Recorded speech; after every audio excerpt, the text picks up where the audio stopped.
দক্ষিণবঙ্গে আজ বেশিরভাগ জেলায় বিক্ষিপ্তভাবে বজ্র বিদ্যুৎ সহ ঝড় বৃষ্টির সম্ভাবনা রয়েছে।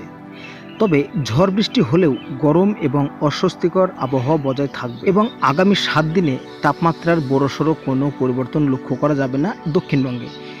বীরভূম, মুর্শিদাবাদ, নদিয়া, পূর্ব ও পশ্চিম বর্ধমান এই জেলাগুলোতে ঝড় বৃষ্টির সম্ভাবনা সবথেকে বেশি থাকবে।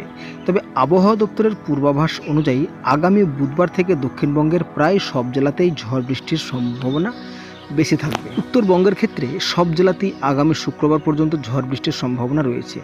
এই জেলাগুলিতে বজ্র বিদ্যুৎ সহ হালকা থেকে মাঝারি বৃষ্টির পাশাপাশি 40 থেকে 50 কিলোমিটার বেগে ঝোড়ো হাওয়া বয়ে যেতে পারে।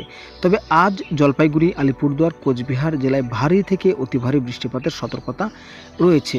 তবে আগামীকাল সোমবার আলিপুরদুয়ার, জলপাইগুড়ি জেলার ভারী থেকে অতি ভারী বৃষ্টি এবং দার্জিলিং, কালিম্পং, কোচবিহার জেলায় ভারী থেকে অতি ভারী বৃষ্টিপাতের সম্ভাবনা রয়েছে।